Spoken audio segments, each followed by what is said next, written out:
Good morning guys, good afternoon, good evening. Welcome back to my channel, Bella and Bing.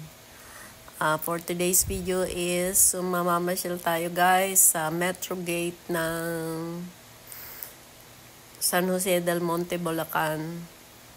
Ito guys yung loob ng Metro Gate. Hindi pa siya masyado matao. Tapos ang binibenta dito, lupa lang.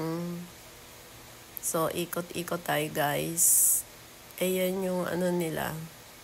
Malawak pa na lupain. Tapos, ito yung gate nila. Tapos, itong katabi nila is Metro Gate pa rin yan. Ayan. Hindi ko alam guys kung nagpipress selling na sila. Pero ayan, may mga tarpaulin na sila sa labas. Kaya malawak ang malawak ang sakop ng subdivision. May phase 1, phase 2. Ganon. Tapos marami na ring establishment dito sa unahan. At saka ayan ang maganda dyan guys, dinadaanan ng bus going to NLEX. Lalabas ka ng NLEX, pwede ka na sumakay dito sa tapat ng gate. May jeep, may bus. Hindi natin natitsyempohan yung bus. Ito guys is People's Park ng San Jose del Monte. Kaya maganda ang environment. Kasi may People's Park siya. Ayan. May stadium, may mga palaruan doon. Tapos mukha naman siyang tahimik guys. Walang mga squatter area. Tapos ito naman yung dinadaanan namin.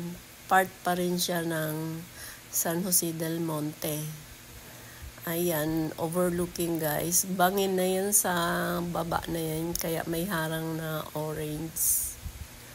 Ayan, meron siyang pwedeng picturean. Ayan, ang view, ang ganda.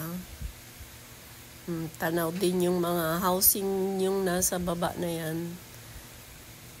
Siya. Yung subdivision din yan nakikita natin. Kaya, marami siyang subdivision na katabi. Tsaka, marami na din mga establishment na malapit. Tsaka, ang sakayam palabas ng Metro Manila, kung lalabas ng Metro Manila, ayan maganda. Eto guys, ang bago nilang municipal hall. Ang ganda.